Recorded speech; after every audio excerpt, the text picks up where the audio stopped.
નમસ્કાર દર્શક મિત્રો, હોટ ટોપિકમાં આપ સૌનું સ્વાગત છે. આપની સાથે હું છું શિવમ.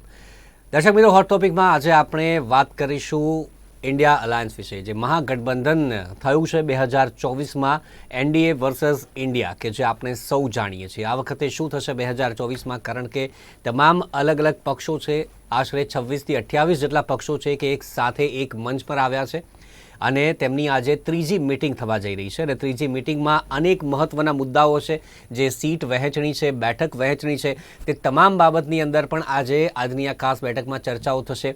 સાંજે 5 વાગે રાહુલ ગાંધી પ્રેસ કોન્ફરન્સ પણ કરવાના છે. જે પ્રકારની હાલ માહિતી મળી રહી છે અને તેમાં શું માહિતી આપે છે તે પણ આપણે જોવું રહેશે. તો મુંબઈમાં આજની આ બેઠક યોજાવાની છે. ઇન્ડિયા ગઠબંધનની બેઠક છે. ગઈકાલથી જ મમતા બેનર્જી કે જે મુંબઈ પહોંચ્યા હતા, સિવાય અન્ય નેતાઓ પણ ગઈકાલથી જ મુંબઈ પહોંચી ગયા હતા. જે દ્રશ્યો પણ આપણે જોયા કે મમતા બેનર્જી ઉદ્ધવ ઠાકરેને પણ મળ્યા હતા, તેમને રાખડી બાંધી હતી. અમિતાભ બચ્ચનને ત્યાં પણ તેઓ પહોંચ્યા હતા.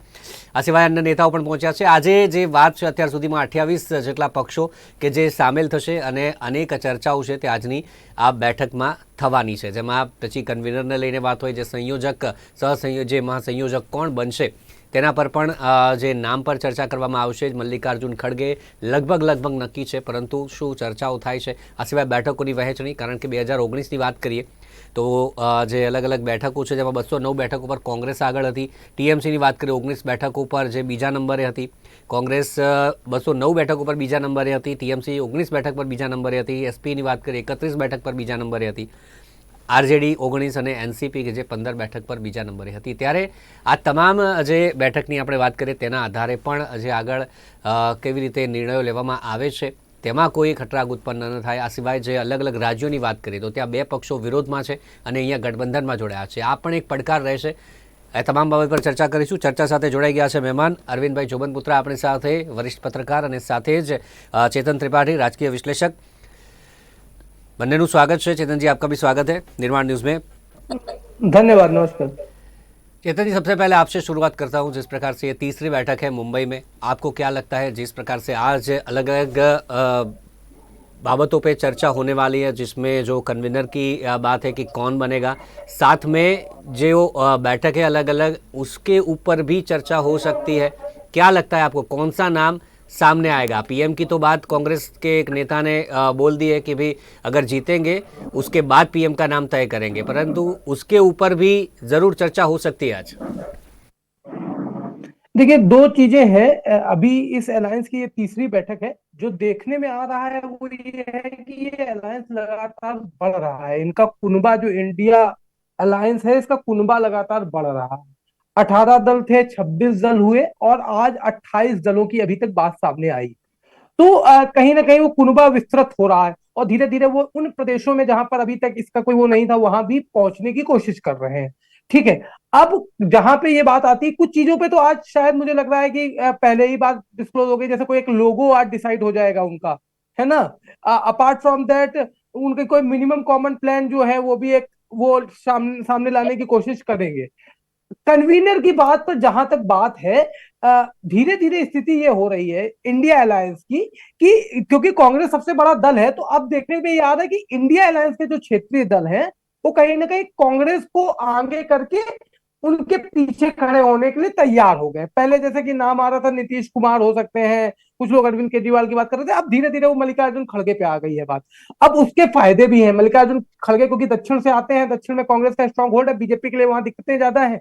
तो वहां पे दूसरा वो दलित चेहरा है और एक दलित चेहरा प्रोजेक्ट करके कहीं ना कहीं एक वोटों की ध्रुवीकरण करने की कोशिश भी की जाएगी. तो हो सकता है कि उनका नाम, कांग्रेस से पीएल पुनिया ने ये बात बोली कि अभी ये बात कहना थोड़ा जल्दी है, चुनाव जीतने के बाद निर्धारित किया जाएगा. लेकिन बहुत सारे लोगों ने अपने नाम वापस लिए. जैसे कि आप देखिए, अरविंद केजरीवाल की तरफ से राघव चड्ढा ने बोला कि पीएम की रेस में नहीं है अरविंद केजरीवाल. जो दूसरा प्रोमिनेंट नाम है नीतीश कुमार, वो खुद ही कह रहे हैं कि मुझे खुद कुछ नहीं चाहिए. तो कहीं ना कहीं ये बात भी क्लियर होती है कि प्रधानमंत्री पद को लेकर के भी कहीं ना कहीं एक अंडरस्टैंडिंग बन जाएगी, भले ही नाम बाद में आए जीतने के बाद. और वही होना भी चाहिए. अभी तो ख्याली पुलाव हो जाएगा कि किसी को प्रधानमंत्री पद का उम्मीदवार घोषित किया गया. और इस तरीके के जब भी गठबंधन बनते हैं, बड़े गठबंधन बनते हैं, तो उसमें प्रधानमंत्री पद का उम्मीदवार पहले घोषित किया भी नहीं जाता. अगर आप पूर्व के गठबंधनों का भी देखेंगे तो बहुत कम बार ऐसा हुआ है कि कोई प्रत्याशी घोषित किया गया है किसी एक नाम पर, सहमति चुनाव से पहले बन पाई है. एक जो महत्वपूर्ण बात है वो ये है, जिसपे लगातार बात है कि क्या सीट शेयरिंग पे अभी बात होगी, और अगर सीट शेयरिंग पे बात होगी तो किस तरीके से सीट शेयरिंग की जाएगी, क्योंकि कुछ कुछ प्रदेशों में आप देखिए कि विपरीत ध्रुवों की पार्टी इस अलायंस में है। बंगाल में ममता बनर्जी भी उसी अलायंस में है, कम्युनिस्ट भी उसी अलायंस में और कांग्रेस भी उसी अलायंस में। तो किस तरीके से सीटें बांटेंगे। फिर पंजाब में अगर आइए तो आम आदमी पार्टी और कांग्रेस आमने सामने आते हैं जब प्रदेश का चुनाव होता है। अभी चुनाव हुआ, कांग्रेस और आम आदमी पार्टी सामने आमने सामने थे, दिल्ली में आमने सामने थे। तो सीट शेयरिंग का क्या फॉर्मूला होगा, कौन कितनी सीटों पर लड़ेगा, और अगर कोई सीट शेयरिंग का फॉर्मूला केंद्रीय नेतृत्व तय तय करता भी है तो क्या उसको स्टेट लीडरशिप एक्सेप्ट करेगी। इन बातों पर मुझे लगता है कि अगर बात होगी सीट शेयरिंग, जो बड़ी बात है, मैं लगातार इस अलायंस को वॉच कर रहा हूं, लेकिन मामला फंसेगा अगर सीट शेयरिंग पे, तो क्या हम सीट शेयरिंग कर पाएगी इंडिया अलायंस, और क्या वो सीट शेयरिंग उतना इफेक्टिव होगा, जैसा कि लगातार लोग कह रहे हैं कि हम एक प्रत्याशी देंगे, एक संयुक्त उम्मीदवार देंगे भाजपा के खिलाफ, तो क्या वो संयुक्त उम्मीदवार आ पाएगा। ठीक है, पहली महत्वपूर्ण बात। दूसरी महत्वपूर्ण बात देखिए, जब हर एक्शन का रिएक्शन होता है, तो अगर ये संगठित होकर के एक प्रत्याशी दे भी देते हैं, तो क्या उसके उसके रिपरकेशन ये नहीं होंगे कि बीजेपी के पक्ष में जनता लामबंद हो।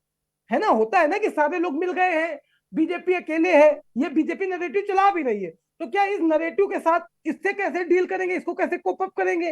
इन बातों पर बात होनी चाहिए। लेकिन मुझे लग रहा है कि आज लोगो डिसाइड हो जाएगा, कॉमन अंडरस्टैंडिंग आ जाएगी, कन्वीनर का नाम आ जाएगा, एक कमेटी बन जाएगी, इस तरीके की चीजें डिसाइड हो जाएंगी आज, मोटा मोटा जो डिसीजन होता है ये। और दूसरी जो अच्छी बात है कि लगातार ये कुनबा बड़ा हो रहा है, तो जैसे कुनबा बड़ा होगा ये बीजेपी के लिए समस्या क्रिएट करेगा, क्योंकि कहीं ना कहीं जो दल जुड़ रहे हैं उनका अपने क्षेत्र में प्रभाव है।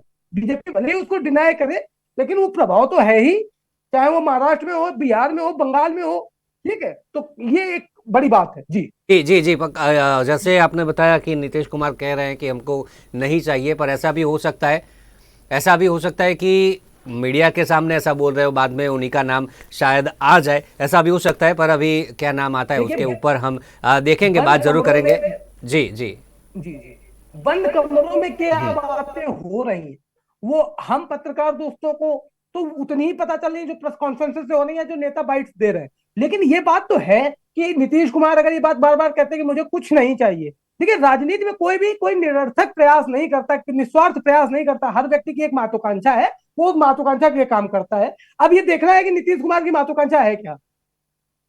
उनके जो समर्थक है उन्होंने मुंबई में पोस्टर लगाने शुरू कर दिए हैं कि अब 2024 में नीतीश चाहिए, नीतीश जी चाहिए, ऐसे पोस्टर भी मुंबई में लगने शुरू हो गए। इसलिए देखेंगे कि क्या नाम सामने आता है।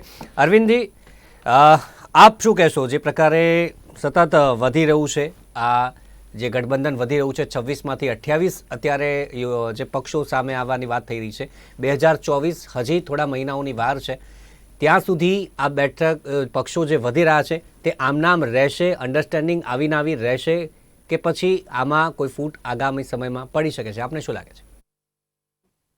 આપણે સૌ જાણીએ છીએ કે વિપક્ષી ગઠબંધનોની આજે ત્રીજી બેઠક મળવા જઈ રહી છે બોમ્બેમાં હયાત હોટલમાં. ત્યારે ખાસ એ જોવાનું છે કે બધા જ લોકો પોતાની જુદી જુદી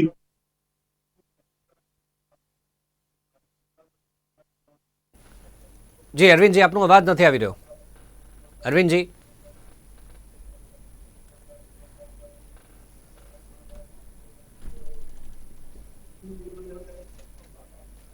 हेलो જી અરવિંદજી, આપનો અવાજ નથી આવી રહ્યો.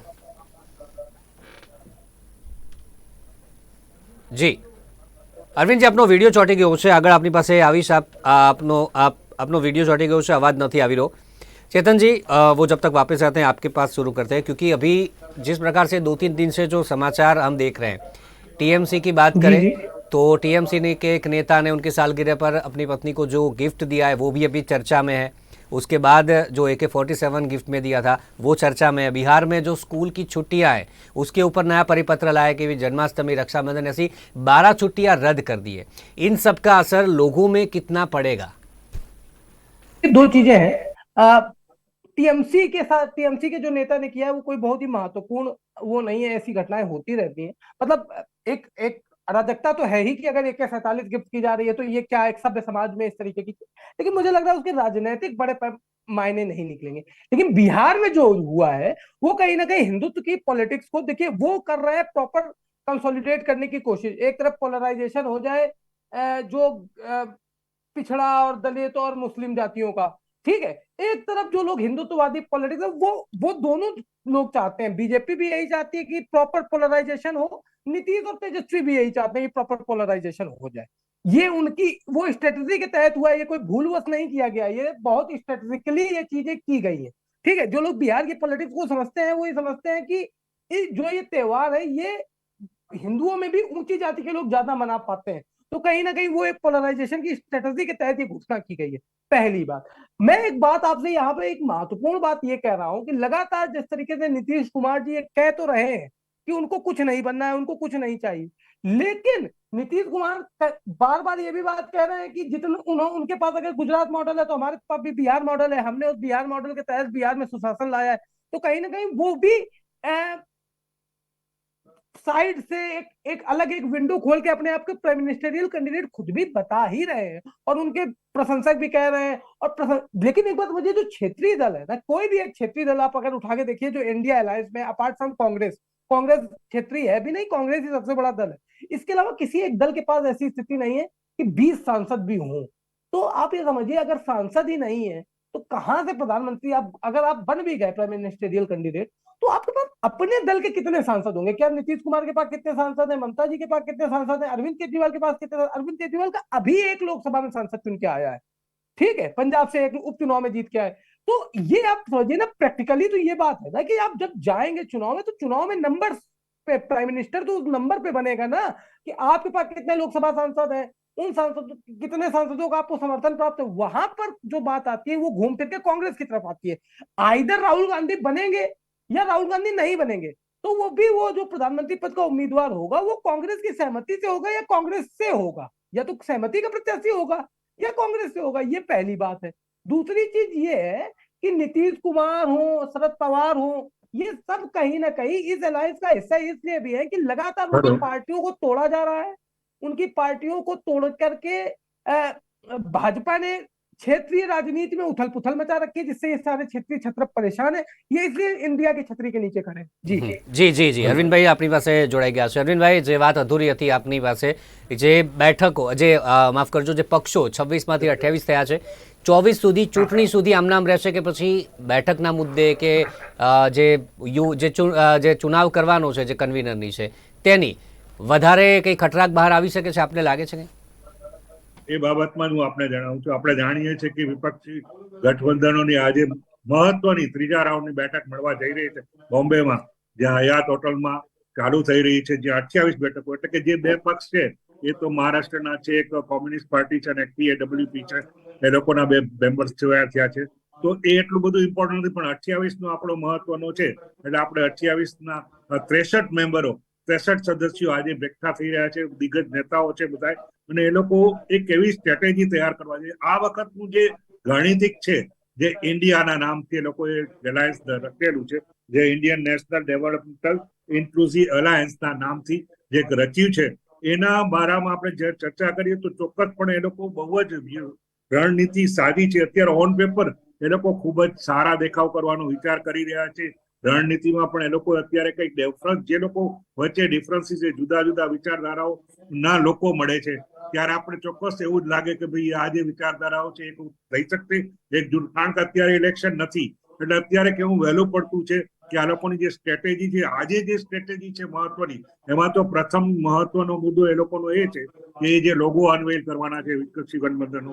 બીજી વસ્તુ, એ લોકો પોતે ઓલ ઇન્ડિયા લેવલ પર ચેરપર્સનની પણ નિમણૂક કરવાના છે, જેમાં એ લોકો ખાસ કરીને કોંગ્રેસની સંભાવના મલ્લિકા અર્જુન ખડગેને ચેરપર્સન કરે એવી સંભાવનાઓ પણ રહી છે। ત્રીજું, એ લોકો કન્વેનર પણ જાહેરાત કરવાના છે, એમાં મમતા બેનર્જી અને નીતિશ કુમારનું પણ નામ ઉભરી આવ્યું છે। હવે જયારે એ લોકો ચર્ચાના અંતે શું કરે છે એ આપણને જાણવાનું રહેશે।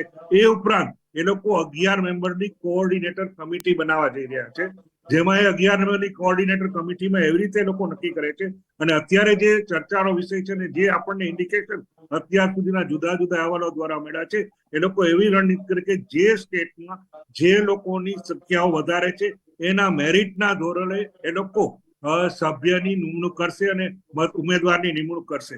આ જાતની એ લોકો ચર્ચાના એરણ પર આવે છે.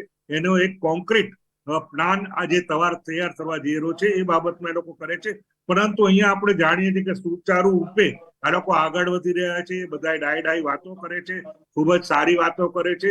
પરંતુ અહીંયા આપણે જાણીએ છીએ કે અંદર ખાને ઘણી બધી વસ્તુઓ એવી છે કે જે બહાર નથી આવતી.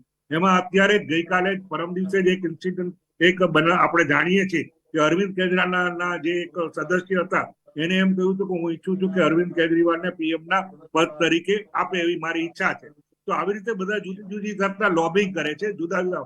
એવી જ રીતે કોંગ્રેસના સમર્થકો પણ એમ કહે છે કે રાહુલ ગાંધીને પીએમ બનાવવા જોઈએ. હજુ તો પીએમની આ લોકો અત્યારે તો જે વાત કરી રહ્યા છે કે ચુનાવ થયા પછી અમારા આગળ ઘણા બધા ચોઇસીસ છે, એમાંથી અમે કોઈને પણ સિલેક્ટ કરીશું. અત્યારે પીએમ નો મુદ્દો અમારા માટે મહત્વ નથી. અમે તો એક ફેસ. એટલે આજી વખતની જે સ્ટ્રેટેજી છે એમાં એક રણનીતિ એ લોકો એવી તૈયાર કરેલી છે કે ખાસ કરીને એ લોકો જે પહેલા નરેન્દ્ર મોદીની અગેન્સ્ટ જતા હતા, હવે એ લોકો એમ કહે છે કે એ લોકોના જે અહેવાલો આવે છે એ પ્રમાણે જાણવા મળ્યું છે કે બીજેપી લેડ એનડીએ ગવર્નમેન્ટની જે કઈ ખામીઓ છે એને કોઈ બહાર લઈ આવશે, નહીં કે મોદીનો ચહેરો. તો આ જાતની રણનીતિ એ લોકો તૈયાર કરવા જઈ રહ્યા છે. શરદ પવારની પણ મહત્વની ભૂમિકા છે. અહીંયા બીજું એક વસ્તુ જોવાનું કે શરદ પવારના છેલ્લા આપણે 8-10 સ્ટેટમેન્ટ જોઈશું તો ઘણા બધા વિચિત્રો એમાં જોવા મળ્યા છે. એક તો એના નેશનલિસ્ટ કોંગ્રેસ પાર્ટીના પણ જે એને આપ્યા હતા, એને એક બાજુ અજીત પવારને એકજૂટ પાર્ટી તરીકે ગયા, એ નેતા છે અમારા ગયા, અને હવે એમ કહે છે કે અજીત પવાર સામે અમે એ જાતના પગલા રહેશું કે આગળ એ ના વધી શકે. તો આ બધી વસ્તુઓ છે ને જયારે રાજકારણમાં આવે છે, રાજનીતિમાં જયારે ચૂંટણી આવે છે ને ત્યારે આવી બધી સમસ્યાઓ થાય છે ને એ લોકો હલ કરવા માટે કોશિશ કરે. પણ જુદી જુદી વિચારધારાના લોકો હોય. જયારે અરવિંદ કેજરીવાલે કહ્યું કે જે સ્ટેટમાં ચૂંટણી જવા થઈ રહી છે એ સ્ટેટમાં અમે કોંગ્રેસ કે અમે પોતાની મેળે લડીશું. તો અહીંયા પ્રશ્ન એ છે કે જો કેન્દ્રની નેતાગીરીમાં તમે જોઈન્ટ થાઓ છો અને અહીંયા તમે વિપક્ષની ભૂમિકા તરીકે અથવા તો જુદી પાર્ટી તરીકે તમારા લોકો પર લડો છો, તો આ બધી વસ્તુઓ વિસંબંધિતતા ઉભી કરે છે, જેનો ફાયદો સીધી રીતે આપણે કહી શકીએ કે એનડીએની ગવર્મેન્ટ થાય. જો આવી ચર્ચાને એરણે લોકો આવી રીતે જ આગળ વધતા હોય, જોકે એ લોકોનું ઓન પેપર વર્ક બહુ જ સારું છે, એ લોકોએ આ વખતે હોમવર્ક પણ બહુ સારું કરેલું છે, પરંતુ એનું જે પ્રેક્ટિકલમાં પરિમણ થશે કે નહીં એ એક પ્રશ્ન જોવાનો રહે છે. બીજું આપણે જાણીએ છીએ કે 2024 પહેલા એટલે કે 23 ડિસેમ્બર અને 24 જાન્યુઆરીની વચ્ચે 5 રાજ્યોમાં ચૂંટણી જવા જઈ રહી છે, જેમાં છત્તીસગઢ છે, મધ્યપ્રદેશ છે, મિઝોરામ છે, રાજસ્થાન છે, તેલંગાણા. આ બધા રાજ્યોમાં ચૂંટણી થવા જઈ છે. એ બાજુ ભારતીય જનતા પાર્ટીએ પોતાની એક સ્ટ્રેટેજી નક્કી કરેલી છે. એમને ખબર છે કે 126 થી 136 સીટ એવીઓ છે કે જેમાં એ લોકોનો વીક પોઈન્ટ છે.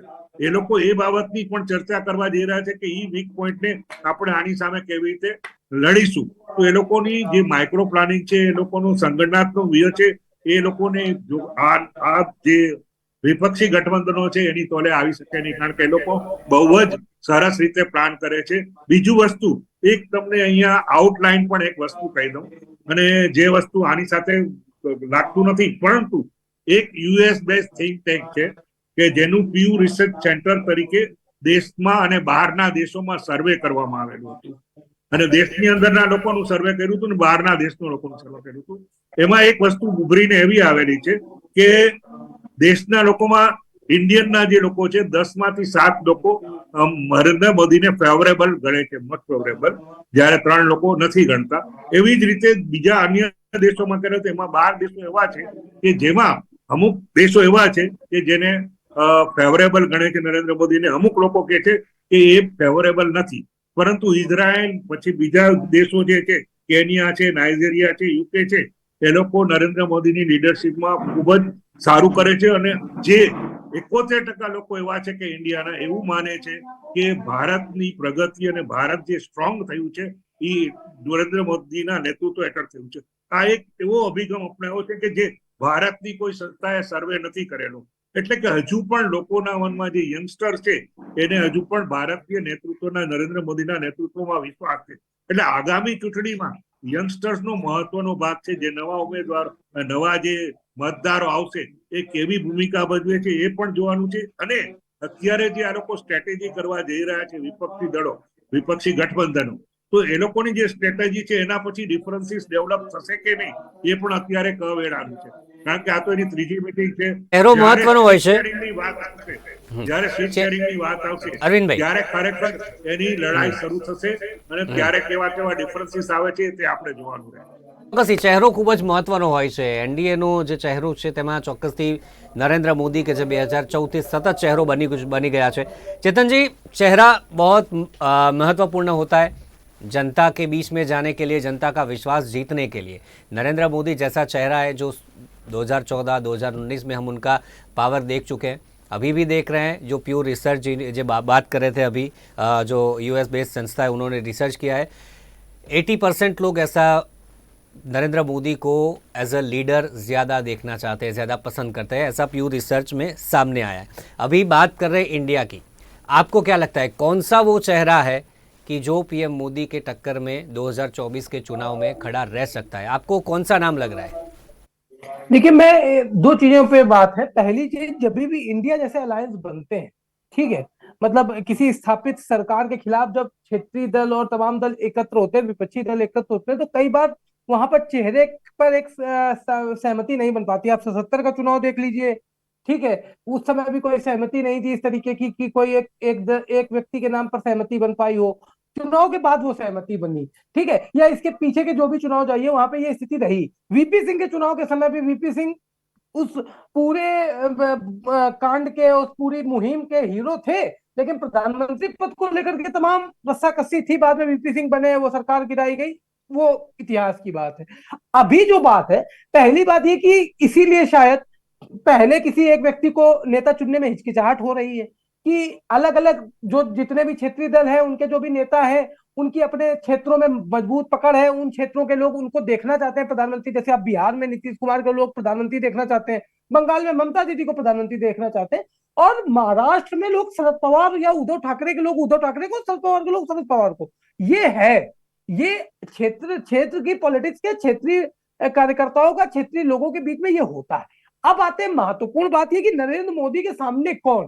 देखिए, एक बात मानिए कि मोदी करिश्माई नेतृत्व के व्यक्ति हैं.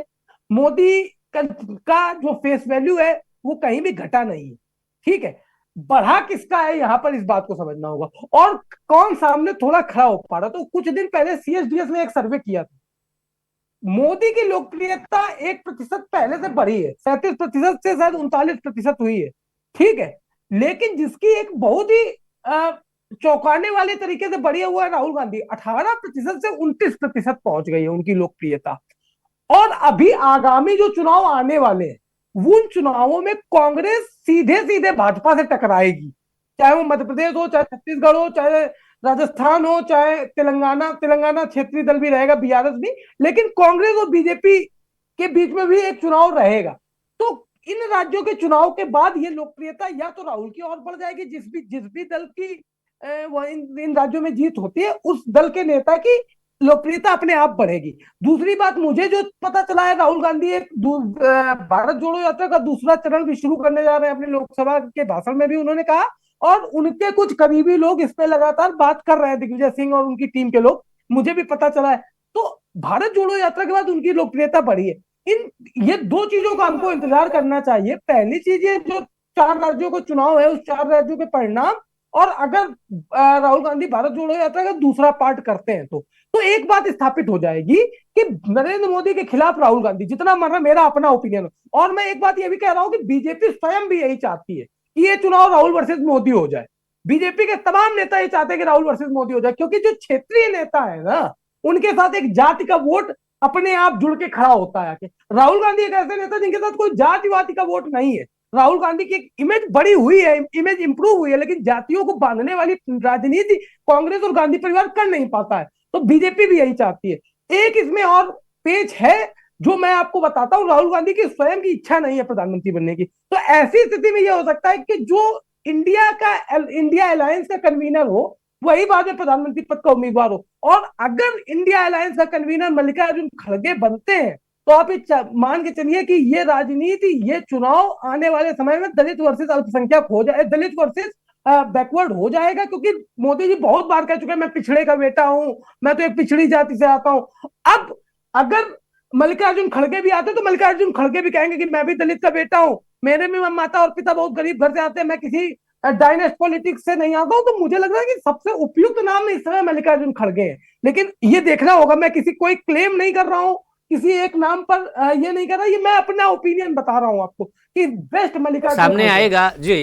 इन शॉर्ट में आपका जवाब, शॉर्ट में जिसका नाम सामने हाँ। आएगा उसके बाद जो पार्टियां है उनके समर्थक, जो नेता है नीतीश कुमार के समर्थक जैसे हम बात कर ले, उनको नहीं बनाएगा, उनके समर्थक में नाराजगी देखने को मिल जाए, उन जी उनके देखिए समर्थक या उनके नेता में नाराजगी देखने को मिल जाए, तो उस मैं आपसे सिचुएशन एक में बात कुछ जी प्रधानमंत्री पद का उम्मीदवार घोषित नहीं करेगा अलायंस। मैं अभी तक जितना मैं समझ रहा हूँ राजनीति को, कन्वीनर को लेकर के, क्योंकि नीतीश कुमार ने खुद उसमें अनिच्छा जाहिर कर दी है कि मैं नहीं बनना चाहता हूँ। अरविंद केजरीवाल और देखिए कन्वीनर एक बड़ा पद है, ये जितने भी नाम आ रहे हैं ये सब अपने अपने राज्यों के मुख्यमंत्री भी, ठीक है, तो एक मुख्यमंत्री के दायित्व भी है उनके ऊपर। तो कन्वीनर एक मुझे लग रहा है कि फुल टाइम नेता ऐसा बनाया जाएगा जिसके ऊपर कोई अतिरिक्त दायित्व ना हो। तो क्योंकि मल्लिकार्जुन खड़गे सिर्फ संगठन का काम देखते हैं, कांग्रेस के राष्ट्रीय अध्यक्ष है, कांग्रेस उस अलायंस का सबसे बड़ा हिस्सा है, तो मुझे लग रहा है मल्लिकार्जुन खड़गे की दावेदारी सबसे मजबूत है। वो दलित है, वो दक्षिण भाषी राज्य से आते हैं, दक्षिण से आते हैं, और तो इन सब चीजों को देखते हुए मुझे लग रहा है मल्लिकार्जुन खड़गे की दावेदारी बहुत मजबूत है। और इस दावे महत्वपूर्ण रहेगा इंडिया के अलायंस के लिए, वो आगे चल के हम खुद देखेंगे कौन सा नाम सामने आता है वो सब। चेतन जी हमारे साथ जुड़े उसके लिए आपका बहुत बहुत शुक्रिया, हमारे साथ चर्चा की थी। तो દર્શક મિત્રો, હોટ ટોપિકમાં ચર્ચા કરી જે ઇન્ડિયાની બેઠક છે અને તેમાં આજે અલગ અલગ 5 જે મુદ્દાઓ જે રહેવાના છે કે મુખ્ય મથક તેમનું ક્યાં હશે, આ સિવાય આપણે વાત કરીએ તો જે લોગો લોન્ચ થવાનું છે તેની આપણે વાત કરીએ તો તેનું જે કેવો લોગો રહેશે એ પણ એક મહત્ત્વનો મુદ્દો છે, તે બની રહેવાનો છે। સાથે જ અન્ય પણ ઘણા 2-3 મુદ્દા છે કે જે સીટ વહેંચણીની વાત હોય કે પછી કન્વીનરની વાત હોય, ચહેરાની, આ તમામ બાબત પર આજે ચર્ચાઓ થવાની છે અને તે જ જોવાનું છે કે કોણ ચહેરો બને છે। એ જ મુદ્દે ચર્ચા કરી, ચર્ચામાં આપણી સાથે મહેમાનો પણ જોડાયા। તો આવતીકાલે ફરીથી મળીશું, કોઈ નવા મુદ્દા પર ચર્ચા કરીશું, ત્યાં સુધી રજા આપશો। જોતા રહો નિર્માણ ન્યૂઝ। નમસ્કાર।